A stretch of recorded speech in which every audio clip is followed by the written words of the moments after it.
biyya keessaaf biyya laallee kutaalee akka karciiftanii kan daawwachuu jirtan jaalatamtoota daawwattoota keenya kabajamoo babaaroo ka'e yookaan babaaroo tole dhiyoo tana yaa'ii mammarii ODP kalirra jalqabee magaalaa Dammaa taa'amuu jiruuni odeeffannoon gagabboo wayinu dhaqqabuu jirti odeeffannoo tana miseensi qondaalii ODP ka'ee jir keessaa odeeffannoo tan karaa miseejiitiin akkasumas karaa bilbilaatiin odeeffannoo jabduun erguu jira odeeffannoo tanaanii marii ODP tabiltsiginnaa paartii irra mari'achuu jiranii wanni jabduun achi keessaa ba'uu jirti waan kana irra mari'achuuf harkaan cabsineedhu isanillee daawwattooti keen fuula daddaa biyya keessaa biyya laalee ciiftan mariitan irra kallattiin bilbiltan hirmaachuuf lakkoofsi bilbil keenyaa 026 16 ammallee 16 irrisanii deebinaa 026 16 bilbil kanaan bilbila waayyaat keessanii nuu qoodaa saniin jen mariitan irratti hirmaachuun mallasa dirribsaa ani immoo guyyoo warra jirmaa sanii isa waliin tura mallee maalti ta'uu jira.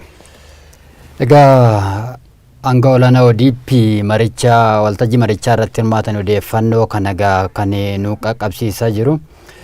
Odeeffannoo nu qaqqabe keessa walga'iin kun egaa walga'ii mana maree ODP'ti kan magaalaa Adaamaatti taa'amaa jiru akka kaayyoon walga'ii kana ijoon dubbii walga'ii kana ODP dhaamsanii gara biltsiginnaatti cufee biltsiginnaa raggaasuudhaaf egaa kaayyoon isaati odeeffannoon gama ODP yaa'ii mana maree ODP magaalaa Adaamaatti taa'amurraa agarsiisa kan jiru durata taanaan ODP obbo Lammaa Magarsaa yaa'ii kanarratti hin argamne kana malees miseensonni koree giddu galeessaa harka caalan isaanii walga'ii magaalaa Adaamaatti waamame walga'ii mana maree kanarratti hin argamne warri hafanii warra walga'ii sanarratti argame iyyuu cichanii walga'ii kana mormaa akka jiranii dhagaa kan odeeffannoon nu biraan gahe yeroo darbe waan ta'e tokko ture. Manni marii ODP walga'uudhaan dura koreen giddu galeessaa ODP walga'ii wal fakkaataa dhimma kanarratti taa'ee ture. Koreen giddu galeessaa ODP walga'ii isaa yeroo darbe taa'eetiin ifatti biltsiginnaa paartii raggaasisuudhaa fi ifa wanti baasee raggaasne jedhee ifatti wanti ibsee hin turre. Waan tokko hin jenne mariin tunin akka odeeffannoon qondaala kun keessaa nu agarsiiftutti halee jalqabde halee yeroo isin jalqabde kana qaamii mari'achiisuun dur deemu itti gaafatama ODP Abbaddisu Araggaa Qixeessaa akkasumas Biraanuu Tsaggaayee abbaan langaa waliigal federaalaatti nama kana qopheessuu jira. Mariin tun guutuma guutuuttu afaan Amaariffaatiin godhamaa ooltee jedhanii karoor marii kanaa yaa'ii marii kanatti himuuf dhufan fakkaatti. Asirratti waan ajaa'ibaa dubbuma afaaniitiin walitti keeyyannu dubru wayii tachi kee jiradhani kama marii kan kee jirtu. Mariin kun afaan Amaariffaatiin deemuu jira. Anamma fakkeenyaatti afaan Amaariffaa guutuma guutuutuun dhaga'u kunin biltsiginnaan baananu maal akka taati yaa nuu galtee jettee akka dhuftee nuu galtee jirti biltsiginnaa calqabuma isaatu gamma dubartiin waltajjii sanarratti wanti jedhan ammuma kaleessaatu nan qanne kaleessa baratii olaantummaa TPLF jirutti hanga ta'e afaan keenyaan dubbanna afaan keenyaan mari'annaa afaan keenyaan hojii keenya gaggeeffanna har'a kun hunduu hafeeti afaan Amaariffaatti deebinee yaanni kun eessaa akka madditee dhuftee ergamni kun eessaa akka dhuftee amma nuu galtee jirti gaa kan isaan jedhani.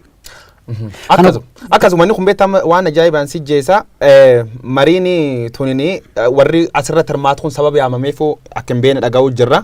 Asirra dhufanii naani bakka falaasamuum yookaan maal jedhani maani seeraadhaan maal dambeedhaan isi mal afaan Amaariffaa kanan guddoon beeku seeritti bulmaata yookaan mattadaadara dambii ODP sun akkuma biltsiginnaa paartii sun akkuma federaal irraa barreeffame war kanatti himuuf dhufanii yookaan impoos gubbaatti tolchan hin beennu. As keessatti ammoo ataakaroon guddoon uumamuu jiraachuu dubbatamuu jira namooti tamanuu dhabuu kaleessa irratti nami ganame dhufan hedduun isaanii waaree booda dhiisanii bahuu akkasumas ablamma magarsaa afaan guutuma guutuutti irratti hirmaachuu dhabuu isaanii warri hortanoo dur deemettiin hoogganu akka muummichi ministeera Addisuu Araggaa afaan ganam kanammoo muummichi ministeeraatiin jijjiiramuu waan hedduu deemuu jira. Kana wali walqabatee baay'ee silasi kaaseen ture walga'ii mana marii ODP taa'amuudhaan dura yeroo darbe koreen giddu galeessaa ODP dhimma kanarratti mari'atee ture koreen dhimma kanarratti mari'atee ijjennoo ifatti qabate akka koree sanaatti ibsa baasee kana murteessinee jirra jedhee wanti lafatti ibsa kaa'in jiru. Koreen giddu galeessaa kun fudhate jedhee kan miidiyaatti gabbahee dhimma kana kan hime obbo Fiqaaduu Tasammaati. Obbo Fiqaaduu Tasammaa addawaayii sadarkaa federaalaatti jiru gaa sanachi keessatti hirmaannaa qabu malee akka ODP'tti gadi bahamee koreen giddugaleessaa fudhachuusaa wanti himame hin turre sadarkaa federaalaa irratti adda waa'ee dhumatu koreen giddugaleessaa ODP fudhate akka seera ittiin bulmaata paartichaatti deemame ODP'tu fudhate jedhama malee adda akka sadarkaa adda waa'eetti ODP'n fudhate jedhamee akka kanaatiin ibsamuun isaati yoo dogoggora kana waliin wal qabatee egaa har'a miseensonni koree giddugaleessaa hedduun isaanii walgahii mana maree Adaamaatti waamame kanarratti akka argamne warri argame iyyuu nugaa dhimma kana cichee akka mormaa jiru dhagaa odeeffannoon gamasii dhagaa jiru kan mul'isaa jiru gaa qondaala olaanaa ODP walgahicha irratti hirmaataa jiran tongaa odeeffannoo kana sa'aatiiwwan muraasaan dura nuun qaqqabsiise egaa adeemsa kana gubbaa irratti gaaffiiwwan hedduun isii miseensa hirmaattota irraa akka turanii dhagaa kan isaan nutti himanii gaaffiiwwan kanneen keessa mee gaaffii kanneen keessa fakkeenyaa fi EPP'n gaaffilee Oromoo akkamiin deebisuuf gaaffiin jetti gaaffii jalqab kaate gaaffiin Oromoo waggootaa fi itti qabsaa ture hedduu jira gaaffilee sun keessa guutuutti akka hin deebine haqub qabnu kanulleen hordofuu jirru fakkeenya gaaffiin Oromoo tokkoffaan dhimma Finfinneeti namurri hin baane dhimma afaan Oromoo afaan hojii mootummaa federaalaa tolchuu yeroo dabre wayitiin tolchanii qalamii wayii dibame dabre sulleen afaan federaalaa shanii walitti qabanii wanni dubbatanii dabranii innis afaan federaalaa baay'ee afaan federaalaa hojii mootummaati jedhanii inuma afaan Oromoo afaan federaalaa gochuu miti adeemsichi kaayyoon isaa akkuma amma waltajjii Adaamaatti adeemsifamaa jiru waltajjiin Adaamaatti adeemsifamaa jiru afaan Amaariffaatti mari'atamaa akka jiru dhagaa kan nuti dhageenya kana waliin wal qabatee immoo dambii ittiin bulmaata bilchiginaa paartii yoo ilaalame afaan lama fayyadamuu qabdanii naannoo irratti waajjirri sunti gaafii kaasayyuu kanaaf mammarii sun keessa gaafiin ka'uu jirtu tokko fakkeenyaa fi EPP'n gaafii Oromoo akkamitti deebisaa jedhanii warri soda keesseeneef iyyuu gaafiin Oromoo guddoon afaan Oromoo afaan mootummaa federaalaa akkasumas afaan hojii Amaariffaan qixxe kompiit godha akka itti fayyadaman malee kabar wayyaanee sun iyyuu afaan Oromoo waan achitti TPLF karoorsite deemtu opiniyoon duriillee implement gooti waan implement gootu sun ammoo afaan Oromootiin si jijjiiran har'i immoo waan ajaa'ibaan si jeessa directly dhufanii mariinu afaan Oromootiin afaan Amaariffaatiin magaala Daammaa gubbaatti mariin qaam Oromoo bakka bu'u tokko afaan uummatii Oromoo baay'inni miseensi mammarichaati yoo gamisiin dhageenyeen tolfamuuni waan ajaa'ibaati gaafii warri kaas tokkoffaan tana akkamiin gaafii Oromoo deebisan gaafii jalqabaati kaan ammoo waan ajaa'ibaan si jeessa dhibii irratti aangaa'onni olaanoon koroo giddugaleessa kunini gaafiin isaan kaasan dhibiini aangoon mootummaa naannootiyyuu baduuf akka deemtu kun nam influensiin isaan mul'ata aangoon mootummaa naannoo tokko marii mootummaa federaalaa gubbaan mari'atanii murtee dabre warri mootummaa naannoo maal godha waan itti amanee murteessee ol deebisaa jechuudha. Am direct line gubbarra wadabranii agdhumaat warri kaan bakka symbolically hojiirra oolchachuun completely unitary seenuu jira jechuudha. Unitary system yookaan nugusaawii astadaadareedhaan sunti biitana dhufuu jira soda jedhu kaa'uu jira. Gaaffii baay'ee kana waliin wal qabatee gaaffiin uummanni kaasaa ture sirna federaalaa cimaan akka biyya kana keessatti ijaaramudha uummanni ka barbaada ture sirna federaalaa. Malli itti deebina daawwattooti keenya har'aan nu cabsuu jiranii nama wayii seensimne deebina. Hello. Hello, akkam jirtu? Eenyu jedhamtu eessirraa? Nagaa bultanii. Akkam nagaa bultanii? Lixa Wallaggaa irraati magaalaa jira. Ayee. Maqaan haa turu. Maqaan ka turu. Maal jetta sirra waan mari'achuu jirma lawtuu qabda? Waan mari'atan kana gam tokkoon yaani dhaabni EPP kun dhaabbachuun isaa opiniyoon achumaan waan badduuf nuuf baay'ee waan gaariidha. Sababiin isaa opiniyoon kana booda akka dhaaba tokkootti itti fufuu waan hin dandeenyeef. Carraa guddaadha sila isin opiniyoon irraa amantaa hin qabnu turre. Amantaa maaliif irraa hin qabaanne opiniyoon irraa? Opiniyoon irraa amantaa wanti hin qabaaneef keessumaa amma naannoo keenyatti rakkina guddaa kanaan dura isin irra ture ammas kan fayyadu. Uummata Oromoo bakka buutee mootummaa TPLF wajjin kan uummata keenya lafarraa fixaa ture isaanii har'allee sanuma uummata keenya warriitti jira kanaaf uummata keenya bakka bu'uu hin dandeessu. Gaaffii bu'uuraa gaaffii Oromoos deebisuu hin dandeessu kanaafi. Ayyee ODP lafirra baduuni nuuf waan gaarii jettanii kaaftanii jirtanii ODP yoo lafirra baddee Oromoon qaam bakka bu'ee isaaniif mootummaa federaalaa keessatti fedhii Oromootiif duul qabaachuu qabdi maal yaadda achirratti? Isa gara dhaabonni jiran nus dur kan dhaabota barbaadaa ture dhaabota duugu jala hiriirree deeggaraa ture dhaabota baay'ee qabna kan akka ABO keessumaa ABO naannoo keenyatti baay'ee fudhatama guddaa qaba abdiin keenya isaanuma isaaniif kaafaa'u.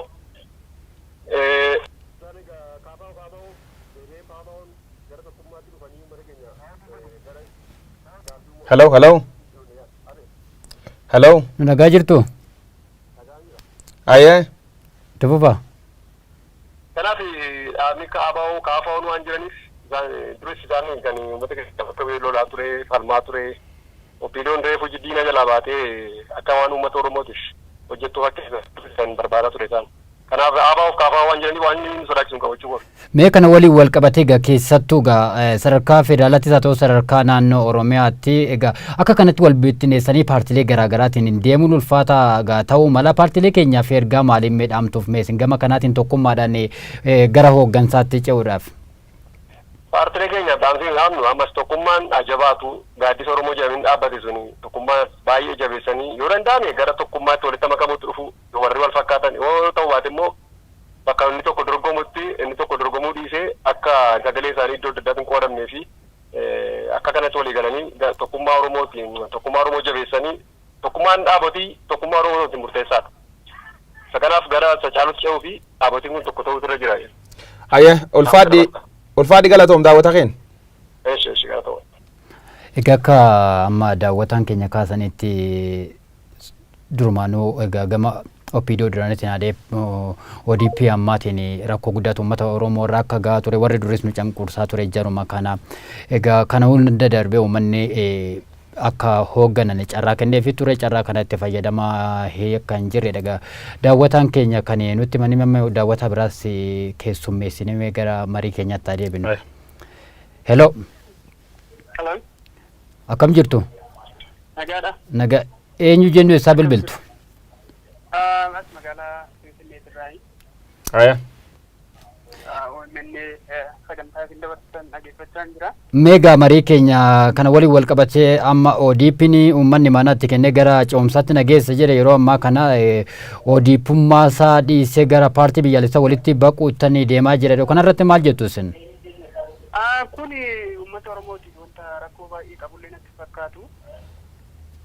Sababni isaa maali jettee yoo jette yeroo kanatti dhaaboleen Oromoo bakka bu'na jedhan hundumtuuyyuu karoora uummata kanaaf qabanii fi adeemsa isaanii tolfatanii yeroo filannoodhaaf dhiyaatan sila ta'eef yeroo dhumaan uummata kana beeksisuun isaaniituuyyuu wanta gaarii sila ta'eef uummanni dhiphina guddaa uummituu hin ta'in maal akka isaan yaadan eenyutu akka isaaf ta'u uummanni filatee filannoodhaaf qophaa'u yeroo itti jedhu malee adaraanu itti kenninee nu jalaa balleessanii jedhanii uummanni keenya gaaga'amuu qabu jedhee yaada.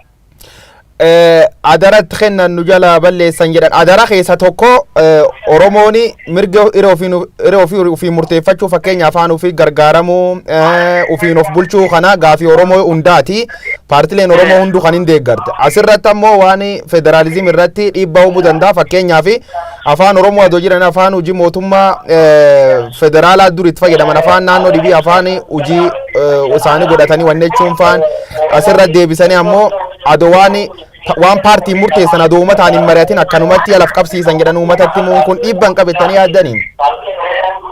Kun maal seetan amma mootummaan wayyaanee egaa biyya ofiisitti deemtee galteetiin hin jettee uummanni Oromoo xiqqoo hafuura baafatee ture. TV keessan xiqqoo gannuu qaba gad qab TV. Tole meeqa gadi deemu. Hello. Hello. Itti fufi. Uummanni nu ceesisaa jedheetiin uummata ODP kana yeroo xiqqoo amantaa itti kennatee ture. Amantaa sana amma isaan ofirraa nyaataniitiin gara walitti baquutti jedhanii wanta uummanni kanaan dura itti gaaga'amaati ture isaan amma isaan deebisanii immoo gara biraatitti uummata kana fidataa jiran. Mootummaan Ihaadigii wayyaanee inni duraa sunuyyuu sila darbee amma inni kun immoo mootummaa ce'umsaati malee mootummaa uummata irratti rakkoo fidee uummata gadi qabuu danda'u miti. Filannoo fuuldura kana jiraan uummanni nama isaaf ta'u nama isa ceesisuu danda'u yeroo itti qophaa'ee yaada ofii tolfatee fuulduraa itti deemu sana ta'eef beeksisuun isaanii gaariidha jedhee itti amanaa jiru. Waan jettuun qabda warra ODP mootummaan bulchuu jira warri marii harka qaba waan karoorfatu murteessoo fi hauma irratti marii harka qaban kana qaamoleen hedduun achi keessa yookaan bakka buutee hedduun mormanillee waan jettuun qabda gabaabsi. Oodiittiin luuzii godhaa waan jiru natti fakkaata. Irraa qabu uummata Oromoo irraa amantii dhabe. Filannoo itti deemu kanaaf homaa uummata Oromootirraa waan tokkoon argadha jedhee waan yaadu waan jiru natti fakkaata. Yoo karoora ofii jijjiirratee malee amma kaadiree walitti guuree amansiisee akkas goonee akkas taana inni jedhu kun akkuma fedhanillee yoo haasa'an uummanni Oromoo amantaa durumaayyuu dirqamaan gara kanatti kenne amantaa irraan qabu ture. Amma immoo deebiseetiniin amanticha sanillee sila nyaatee jedhee ummannumti kun ummannumti Oromootuyyuu nama uummata Oromoo keessaa bahe utuu namuma gaarii hin arganne ta'uu baatuyyuu jara kana waan filatu natti fakkaatu. Qabsoo biraatiif waan itti deemu ta'a malee. Ayyee ulfaadhu galatoomi daawwata keen. Galatoomaa isinillee carraa intinii gaarii dabarsaa jirtanii jabaadhaa isin hojii keessan irratti. Ayye malee mee itti fufna akkuma dhageettutti isaan amma wanni ODP'n godhuu jira kuniyyuu akka dhimmi isaanii hin ta'in dubbachuu jira uummatii Wallaggaa fi naannoo Finfinneetti dubbifne guutuma guutuutti dara keen ka durii itti kennine yoo nyaatanii ammaanach waan fedhanillee murteessan jilaan ka deemaniiti malee abdii irraa hin qabnudha naganum cufaa ODP'n uummata abdii kutachiisetti. Dhuguma yeroo ce'umsaa sanatti paawar vaakiyoom ture. Qaamni biyya hoogganu akka siyaasaatti gurmaa'ee biyya hoogganu sadarkaa sanatti ce'umsa kana akka qindeessuu dursummaadhaan akka qindeessuutti kennamu inni dogoggora jedhee anis dogoggora jedhee yaadu. Maaliif haalli yeroo sana biyyi keessa turte haalli siyaasni biyya kanaa keessa ture wantoota dirqisiisan hedduutu jira. Kanaan gamatti immoo akkaataan sabboonummaa Oromoo leellisuudhaan keessattuu ODP'n kana irratti uummanni abdii akka godhatu kan godhe obbo Lammaa Magarsaati. Dubbii namoota naatoo qaban muraasa keessa obbo Lammaa Magarsaa isaan tokko obbo Lammaa Magarsaa yeroo ce'umsaa sanatti jijjiiramni dhufe sanatti gadi bahanii wantoonni dubbataa jiranii wantoonni onni isaanirraa dubbataa jiran keessattuu sabboonummaa Oromoo waliin wal qabatee faayidaa uummata Oromootiin waliin wal qabatee kana booda yeroo uummata keenyatti kiisnuudha. Yeroon itti aanu jedhanii wantoonni dubbatan kunis egaa uummanni amantaasaa akka irratti gatatu akka isaan irratti kaaygodhu irratti amantaa akka godhatu taasisee ture. Garuu adeemsa keessa ODP kana keessatti qaama lamatu dhalataa deeme.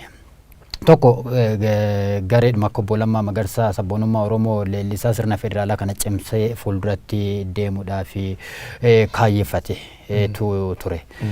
Sanaan faallaa immoo gareen sirna Itoophiyaa jabduu durii tokko ijaarra jedhu tokko sana keessa jira. Keessattuu gareewwan kunneen garee sirna durii leellisan faana hidhataa akka qabanii fi adeemsa keessa immoo gareen kun dhawataanii garee warra sabboonummaa Oromoo qabu keessaa rukutee keessaa balleessa gara warri Itoophiyaa leellisan kun fuulduratti akka dhufanii taasisee gareen kun fuulduratti gaafa dhufu immoo sanuma jalattu immoo egaa ilmaan Oromooti taaktikiidhaaf sana fayyadamuu danda'u tooftaalee garaagaraatiif sana danda'u malu jedhee dubbitan ta'e keessa qabadi duuba eegi waan Obbo Lammaa Magarsaa kan kaafte dhimmi tokko eegi amanu waan kan miidiyaa hawaasa gubbaa maxxansine seenuuf jirree dhuumatii yaadu nuu kenne keessa irra deddeebi'ee yaadi dhiyaachuu jira maal jedhani Lammaa Magarsaa yeroo baay'ee namni nu harka caalaa ODP keessa afaan gaarii nu dubbachuuf waan nu garaa qabnu keessa tokko waan dhiyeessuuf qariitamannisa amantaa keenya sun iyyuu isayyuu gamisayyuu irra dhabuu jirra. Fakkeenyaaf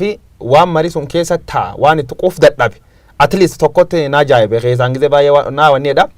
Yoo waan dhibi dadhabe Lammaa Magarsaa yoo humnaalleen Oromoo bahu dadhabe daba Oromoo irratti achi keessa tolfamuu jiru adootaalee OMN irra ba'ee iyyellee maaliif wangoone maaliif callisee taa kan irratti ammallee gaafiin dhibii wala nama mormisiisuu jiru kana hedduun kaasuu jiru yeroo amma paarlamaan biyyatti yeroo dabre maani yeroo atattameedhaan sun emergency state Oromiyaa irra buusuu fedhan suni gareeni ODP sun bakka buutotii naannoo Oromiyaatti dhufte tamseensa marii kee jirte hedduun isii achirratti waan suniin mormite kataatuuti muummichi ministeera dabalatee hedduun isaanii guyyaa sun hin dhumne. Obbo Lammaa Magarsaa waan akkana kan sababin dhufinii fi maaliif hin himne yoo nimini at least agamma wanni kun uummatu irra murtaa'u jirti yookaan hin mormine uummatum waliin jira gana baanii jaarrummaaf nu dhufanii abdii kutanneedhani wanni irra deddeebiin jecha dudubbachuu jiran tokko hin jira. Asirratti sirna federaalizimii keessatti yookaan bakka bu'aan tokko paartuu fi bakka bu'eetti wanneedha kataatuuti yaadi isa hattuun quumne adda ba'ee ibsachuu hin danda'u. waan quuf hin qabne fakkeenya marii tokko irraa fe uummata beeksisuu hin qabani fakkeenyaaf Lammaa Magarsaa paartii suniyyuu taanaan isaaf bakka taanaan hin jirretti fakkeenyaaf yoo murtii akkana dabarsuuf dhufani fulan hin jirretti miseensi suniyyuu beeksisuu hin malle yookaan uummata beeksisuu hin malle. Biyya kana keessattuu naannawa sarkilii addawaawitti waan baratame tokkotu jira democratic centralismii amma tokko laaffatee ture adeemsi kun egaa guyyaa tokkoon yeroo tokkoon diigamee guutumaan guututti aadaan marii aadaan itti iccitii qaban achi keessa deemanii bahee gama addawaawii keessatti mul'atu sun hanga ammaatti egaa cabuu dhiisuu isaati guutumaan guututti kanaaf egaa amma adeemsa keessatti wantoota walxaxoo garaagaraatu jiru fakkeenyaaf obbo Lammaa Magarsaa wantoota akka kanaa gadi bahanii miidiyaatti dubbachuu wantoota isaan dhorkuu malu yookaan kallattii perspektiivii isaan yaadantu jiraachuu mala maaliif gadi bahanii dubbii ammeessuun rakkoo fida jedhanii amanuu danda'u keessattuu immoo karaa biraatiin wantoota furuudhaaf sochii taasisuu ni malu amma harka caala namni mufii obbo Lammaa Magarsaa irratti kan kaasu Dr. Abiy Ahmed gaafuma cinqii keessa galu obbo Lammaa of jala qabeetii ittiin deema jedha namni hundumtuu kun addabaabayitti kana booddee obbo Lammaa Magarsaa akka kanatti jaarsummaadhaan gidduu deemuu qabama barreeffama peejii fuula Facebook keenyarra jiru jalatti komeentiiwwan kennama waan akka sana jaarsummaadhaan gadi ba'uun dubbii qabbaneessuudhaaf akka sanatti gara furmaata waaraatti deemuu qaba wantoonni kun ejjennoo obbo Lammaa Magarsaas beekuu qabna keessattuu uummanni immoo yeroo ce'umsaa sana kallattiidhaan imaanaa gaafa ODP'tti kennu obbo Lammaa Magarsaa amaneeti malee isaan harka caalatti amanee kan imaanaa kana garasitti duceessisuu jedhee abdii kan itti kenne kanaaf obbo Lammaa Magarsaa gara fuula duraatti ejjennoon isaanii maal akka fakkaatu garamitti akka deemu siyaasa kana keessatti immoo bilchiginnaa kana keessatti gaheen isaanii maali kan jedhu gadi adaaduma keessa wanna bara tokko kana ajaa'ibam gizareef daawwattoota keenya iddoon kawanneenu guutuma guutuutti ODP irraa abdii dhabuu yookaan akka Oromoo famuun baankii jedhaniiti malee ODP illee keessa namni sab kana yaadiin dhabamne nu amma odeeffannoo wanni kun close door yookaan balbal manuma keessa taa'anii mari'achuu jiranii nama quuqam saba qabu hawanni sabatti dhagaamtu odeeffannoo man sun keessa deemuu jira qoof dhab walirra qaban yookaan mormi achi keessa taasifamuu jira taatee waan achi keessatti uumamuu jira saadammaatti qondaalli kun iyyuu waan jedhan qabu tokkoof tokko waan jedhani yookaan teessoo keenya filannaa yookaan uummata filannaa kana jechuun yeroo muraasa keessatti yeroo muraasa yeroo gabaabaa keessa daaduma keessa namni gara jennoo ofiitti deema jechuudha adeemsa kana keessatti wanti ibsamaa jiru sana jechuun egaa harka caalaan nama keessattuu aangawoonni waan bilchiginnaa paartii jedhamu kanatti amanaa hin jiru namoonni immoo keessattuu immoo yaa'ii mana marii ODP jedhamee mana marii ODP jedhamee magaalaa Adamaatti kan taamu kanarratti harka caalaan nama hubannoo qabu malee ifam itti deebina hello inni jedhamtu eessirraa Ahmad Kadir jedhama atti aanaa dala magaalaa Hiroorraa televizyiinii gabbuusa televizyiinii nurra cufa ayyee waan mari'achuu jiru qub qabdan asirra maal jettan asirratti wanti jechuu barbaadu ani wantoonni amma sa'aatii kana raawwatamaa jiru viidiyoo keessatti waan nama dinquudha wanta kanaaf baay'ee wanni kun gammachuu natti hin qabu garuu wantoonni jarri raawwataa kun egeree uummata kanaatiif baay'ee ulfaataadha kanaaf uummanni deebi'ee warroonni viidiyoo ta'anii of ilaaluu qabanii hawaasa waliin hirmaachuu qabanidha malee wantoonni dhuunfaa jaraatitti wanni jarri isaan uummata kana irra dalagaarani kun miidhaa biyya kanaaf akka qabu beekuu qabanidha. Maal godhu qabu uummati yaa ODP'n karuma miseensi jiddu galeessaa horee jira hawwachiiftuu sini waan jira fixatee achi duuba warri taanutti dabre miseensi mufiitiin obbaafachuu jira wanni kun danda'a uummata Oromoo kan ilaallattiin qabda asirratti uummati keenya maal tolchuu qaba? Asirratti uummanni kun jara kanaan sila akka yaada kiyyaatitti waamaniiti osoo paartiitti madaquun ta'in paartiin fi uummanni kun danda'a miliyoona 50 kun danda'aadha waan ta'eef waan kanarratti of ilaalanii sila hirmaannaa uummata kanaaf baay'ee godhuu qabanii ture. Waliin hirmaachuu qabaniyyuu akkasuma uummanni waan kana isaan walii hirmaachuu qaban yoo walitti madaqanii paartii walitti deebanii kan uummata afaan Amaaraa nurratti fe'uudhaan afaanota paartii isaanii kana keessatti afaan Oromootiin osoo hin haasawin afaan naannoo biraallee fidanii irratti fe'uudhaan indoom akka paartii keenyaatti miidhaa nurra fidaa waan jiraniif kanarratti ani baay'ee nagadisiisa jechuu barbaade. Gama ODPtiin waan jiru argaa jirra. Egaa filannoon as deemaa jira yeroo dhufuurratti uummanni Oromoo maal gochuu qaba keessattuu immoo gama paartiisaaf ta'u filachuutiin of gurmeessuu qophii taasisuu maal jettu sun kanarratti? Kanarratti ani wanni jedhu uummanni Oromoo paartiin kun amma aguma akkalu kana waggoota lamaan kana keessatti duraan OPDOdha ODP jijjiiree amma paartii biraa baafatee mogaafatee dhufeedha. Kanarratti nu akka keenyatti duraan paartii abbaa hundaa'e qabnaadha. Paartii kanarratti duraayyuu nu miidhuudhaan nu kafilanne gisiraniyyuu akka hawaasa Oromoo kanaatitti paartii OPDO kana duraayyuu jibbaa qabna nu bara 2007 kafilanneeyyuu. Kanarratti nu tokkonanii yookaan nu miidhuudhaan korojoo keenya hataniiti kan nu filanne nama Oromoo nu ta'a jennee filanne nu miidhuudhaan kana dura raawwatanii jiran duraayyuu. Amma sirni ittiin jiru kun sirna hannaati kaleessa illee deebi sirna nama seera nama du'eetiin kaburaa jiru waan ta'eef amma nu hawaasa Oromoo beennee paartii keenya kan nu bulche jennu kana laalletti kanarratti sarara hundoofne bira dhaabachuu qabnaadha nama nu bulchuu fi laallanneetti namni kun nu bulchaa namni kun nu miidhu amaanaa keenya fuudha ka jennu kanarratti isa faana hirmaachuu qabnaadha laallannee nu beekuu qabnaadha.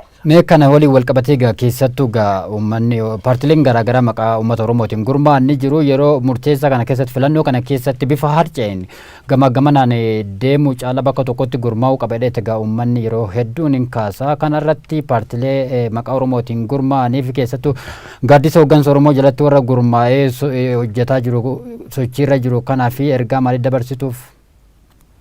Ani ergaa wani dabarsuu barbaadu kanarratti paartiin Oromoo kun paartilee hedduutu jiran jedhaniitti naasawanu kana biratti paartiin kun bakka tokkotti deebi'ee abbaan biyya kana bulchuu danda'u hoogganuu danda'u qajeelchuu danda'u eebalu jedhaniitti sammuu isaatii fi obsa isaa irra dhaabannaa ejjennoo isaa ilaalanii nama Oromoo kana gaafilee Oromoo deebisuu fi qinna hojjechuu danda'u walitti deebaniiti indoon paartii gara biraa osoo biyyattii kan akka Itoophiyaatti walitti baqoo osoo hin ta'in paartii Oromoo kun osoo walitti baqee paartii tokko ta'ee tokkummaadhaan osoo dhufee jedhee naaf dastaadha yookaan naaf gammachuu guddaadha biyyattii kana inni keessaa yookaan afaan Oromoo kana gaafilee isaa deebisuu ni danda'a ka jedhu yaada kooti kana biraan ani dhaamtichi paartiin Oromoo kun osoo gar tokko deebi'ee paartii biraa tachi walitti dabalamuu baatee paartiin Oromoo kun paartiin jiru biyyattii kanarratti afaan tokkoon osoo deebi'ee gar tokko ilmaan abbaa gadaa tokko jalatti deebi'ee namni kun biyya kana bulchuu danda'a ceesisuu danda'a gargar sakkamuu osoo hin ta'in gargar deemuu osoo hin ta'in bakka tokkotti deebi'ee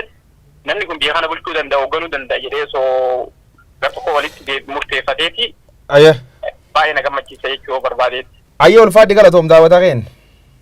Okay. Isinis gammada galatoomaa isin baay'ee sin jaaladha silkiin kiyyaa baay'ee naan sin silkiin nama dhibiitti isin dawwalee silkiin baay'een seenu OMN sun waan kana fooyyessaa laalaati.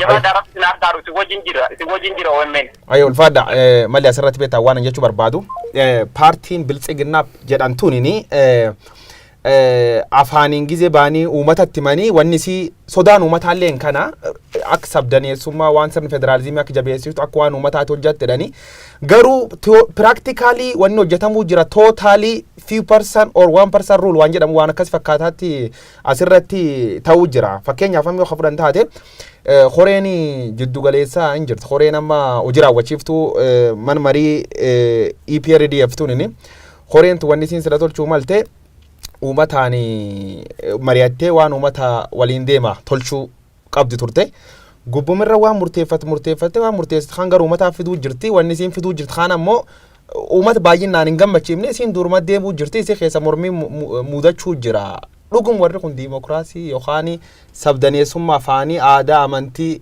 yookaan regional state yookaan mootummaa naannoo kan cimsuuf karoora akkasii qabu. Wantoota wal nama falmisiisan hedduun isaanii gaa maaliif akka kanatti fiigicha keessa galanii I think amma akkuma aangawaan sun nutti himan namoota fedhii namoota muraasatu uummata irratti miseensota irratti fe'amaa jira. Miseensota ODP irratti fe'amaa jira naannawaa paartii sana keessa sarkilii sana keessatti sirna baay'irummaa cimaa dhufuu achi keessatti kan agarsiisaa jirudha. Gama biltsiginnaa paartiitti wal qabsiisee itti amanamaan jiru amma ministeerri muummee Abiy Ahmed waggaa 39 hundeeffama adeepaa irratti gaafa dubbatani biltsiginnaa paartiin haaraan amma hundaa'u South Corner jedhani. South Corner jechuun kan yeroo darbe biyya kana keessatti falmii lamatu jira mirga gareetii fi mirga dhuunfaa. Heerri biyyattii mirga garees mirga dhuunfaas wal qixa kabachiisaa deemna. yeroo baay'ee mirga garee kan jedhamu mirga amantii mirga sabaaf sablammoota biyya kana keessatti gaaffii guddaa waan ta'eef mirga kanaatiin keessattuu immoo sabaaf sablammoonni gurmaa'anii mirga isaanii kabachiisu. Kanaaf jedhamee lachansaa wal cinaa akka deemu taasifamaa ture waggoota 27 darban kana keessa. Yeroo ammaa kana keessatti garuu Sauta korno jedhama. Sauta kor gaafa jedhu nugus xeedhaniin kana waan akkasii qaba. Gara mirga qeenxeetti deema. Mirga qeenxee kana kan leellisaa tures kan ammas barbaadee akka hojiirra deemu barbaadaa jiru warra sirna nafxanyaa durii leellisaa ture bakka garaagaraa jirra namni akka namaatti malee mirgi sabaaf sablammootaa akka hin kabajamne mirgi sabaaf sablammootaa gurmaa'anii akka socho'an warra hin barbaannetu yeroo baay'ee namoonni bittinnaa'anii akka nama dhuunfaa tokkootti mirgi isaa kabajamuudha. Mirgi nama dhuunfaa kabajame mirgi hundumtuu ni kabajama jedhanii tamanu. Sanaan faallaa immoo sabaaf sablammoonni waliin qabsoofne waliin mirga keenyaaf gurmuudhaan qabsoofna akka sabaatti yoo qabsoofne mirga keenya kabachiisuu dandeenya. Adeemsa kana keessa Sauta kor kanaaf jedhamu nama dhuunfaatti xiyyeeffata gaafatee mirga garee waa'een sabaa fi sablammootaa kan heera biyyattii keessatti waggoota 27 darban kana keessatti sabaaf sablammiidha heera biyyattii sana keessa sabaaf sablammiin kan jedhamee irra deddeebi'amee dubbatee nationality questions biyya kana keessatti baay'ee barbaadama baay'ee murteessaa waan ta'eef heera biyyattii irra kan kaa'an sanaan faallaa dhammagaa kan deemamaa paradigm shift godhamaa jira baay'ee biyya kana keessatti isa kana qofaadha iyyuu immoo miti amma adeemsa jiru kana keessatti giddugaleessatti deemaa jiru uummanni kun ka barbaadaa jiru uummanni kun gaaffii kan taasisaa ture Yerootti PLF naangoorra turetti ofiin of bulchuu wanti jedhu hin turre mogziiti kan jedhamu sana. PLF gubbaadhaa jecha sadarkaa dakaatti mootummaan sirna federaalaa jira jedhama malee wanti hundi isaatu mootummaa federaalaa akka unitary government giddugaleessarraa yookaan qajeelfamni hundi darba. Uummanni kun akka jijjiirame sabaaf sablammoonni naannoo isaaniitti sirna federaalaa cimaa hojiirra oolchanii sabaa fi sablammoonni naannoo isaaniitti of bulchuu sadarkaa federaalaatti aangoo bifa proportional ta'een qooddatanii biyya kana keessatti hirmaannaa gitaa ta'e akka qabaatan taasisuudha uummanni ka barbaadu. Irra deebiin ODP kun kajechuu jiru yeroo baay'ee qondaaltota isaaniis yoo muummichi ministeeraallee irra deddeebiin jecha kan jedhaniin dhageenya bara mootummaa TPLF suni guutuu federalizim jedhan malee federalizimiin akka hin jirre irra deebanii dubbatu muummichi ministeera. Amma immoo gaafii bara mootummaa wayyaanee suni rakkoon federalizimii yoo jiraate taate yookaan yoo rakkoon ka baay'inaan achi kan mul'atu taate rakkoo federalizimii wayyaanee sun irraan qatu guutuu mala malee guutuu fakkeenyaaf am gaafiin mammarii ODP keessa ba'uu jirtu akka dhaga'uu jirrutti gaafileen Oromoo osoo deebiin hin argatin biltsiginna paartii maaliif barbaachiseen gaafii joo warri gaafachuu jiru. Fakkeenyaaf warri kuyyoo dhugumaanii sabdaneessummaa afaanii aadaa amantii kamanan taate waan wayyaaneen guutuu dadhabde waan hin guutiniif uummati wayyaanee duulee wayyaanee biyya baasee miti waan sun guutuuf hojjechuu qabammoo isaan amma jiru diigaa jira. Sirna federaalaa cimaa ijaaraa toon ta'ini kana akkaataa namatti deemama biltsiginnaa paartiin kallattiin itti deemaa jiru dambiitiin bulmaataa wantoota gadi ba'an gaafa ilaaltu sirna federaalaa cimaa ijaaruu otoo hin taane gara sirna giddugaleessaa cimaa ijaaruu fi kan TPLF caalaa cimaa ijaaruu. Baay'ee falaasamni kuni warri sirna nafxanyaa leellisu mootummaa giddugaleessaa cimaa yoo ijaaran malee biyyi cimaan hin ijaaramtu jedhanii tamanu. Sabaaf sablammoonni immoo kallattii sanaatiin faallaa sabaaf sablammoonni sadarkaa jiranitti of bulchanii sadarkaa federaalatti aangoo yoo qoodanne biyyi kun wal fedhii uummataa irratti hundoofte biyya cimaa ijaaruu dandeenya kan jedhamudha.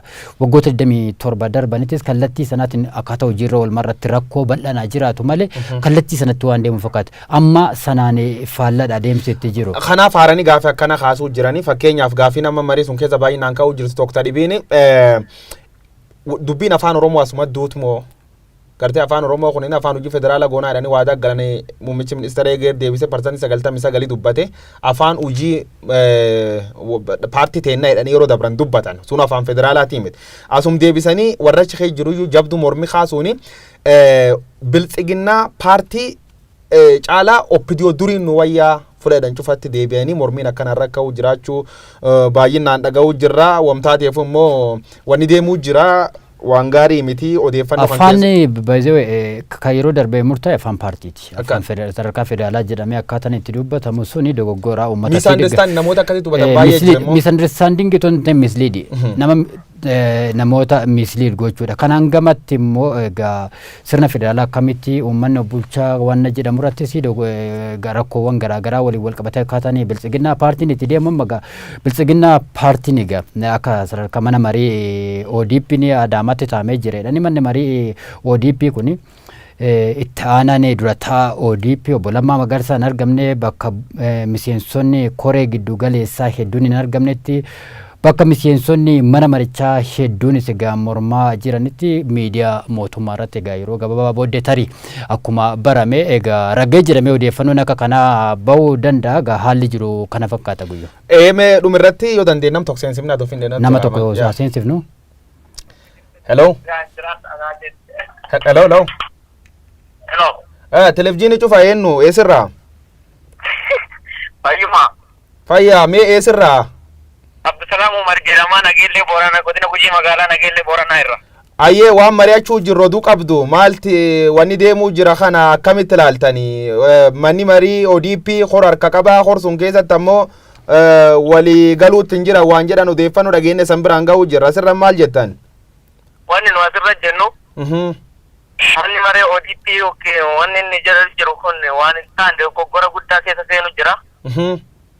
Kanaafuu uummanni Oromoo waan kana irraa qolachuudhaaf tokkummaatti isa barbaachisaa ammallee jala deemuun qaban jira. Tokkummaan qolachuu fi uummati maal tolchuu qaba? Uummati wanni tolchuu qabu. Filannoo as deemu kanaaf abbaa barbaade filachuuf qophii guddaa taasisuudha qaba. Meegaa uummanni filachuudhaaf akkuma of qopheessuu qabu paartilee siyaasaa Oromoo irraa maaltu eegama jettu keessattuu warreen gaaddisa Oromoo jalatti walitti sassabamaa jiran maal jettuun? Paartilee gaaddisa Oromoo kanaaf uummanni Oromoo isinillee isin filachuudhaaf qophii guddaa waan qabuuf kanaafuu ODP lammaan sana karaa hin taane deemtee Oromoon itti gadduudhaaf kararra waan jirtuuf kanaafuu Oromoon ODP jalaa baatee gara paartii gaaddisa hooggansa Oromoo jalatti abbaa feete filachuudhaaf qophaa'uudha qabdi jira. Ayyee ulfaadhi galatoom daawwata kee yaadu nuu kenniteef. Ishi galatooma itti fufaa haaluma kana qophii gaariirra jirtanii isinillee jajjabaadha. Ayyee ulfaadhi. Mallee duuba akka galgalaatti haalli bilchiginnaan itti deemuu jiru akkumatillee wacuu jirutti akka paartilee keessallee wal wacuu jiranitti guutuma guutuu sirni federaalizimii diiguun sirni eegduu awwaalamee deebisuu fi yaaliin guddoon godhamuu jiraachuu dubbatamuu jira. Asirratti qondaaltonni ODP tokko tokko keessaanii odeeffannoon hunga'uu jiranii waan argannee afaan buufannullee uummata keenya biraan kageen gaa. Waan gama isaaniitiin hin jirus qondaalota ODPs egaa kallattumaan as istiidiyootti feerree dubbisuudhaaf yaaliin taasifna. Yeroo baay'ee deebiin war kana qunnamuu fi yaalii gurguddoo goone qoree jiddu galeessa sunuu keessa nama furishaan gizee hedduutti bilbilee gariin bilbilnu jalan kaasu hawaasa nu galillee hin jirani. Saati arganne qabannee dhiyaanna. Saatiin kee waan geessi amalla seen xumurraa daawwattoota keenya kabajamoo oduun haala yeroo irratti odeeffannoo namni dhugaa hasanii qopheessin kan fakkaata. Mani marii ODP kunini marii guyyoota lamaffaa fi godhuu jiruuni harri muummichi ministeera warra walitti qabee waan hedduu dubbachuu jiraachuu isaanii dhageenne as keessa nama hedduun baadiyyaarra waan dhufeef ijoolleen xixiqqoolleen marii tan irratti haadhaaf abbaa dhuftee maninu man daa'imaallee fakkaachuu odeeffannoo namni warri kun nuun ga'uu jiru kun mul'isa. Waan warri kun irra dhaqqabammoo guutuma guutuutti akkuma kanaa ordomnee hasan biraan geenne ta'a waan nu daawwattaniif galata qabdu anguyyoo waaroo abba jirmaat waa'ee liqiyyiimmoo mallasa dirribsaat ulfaadha.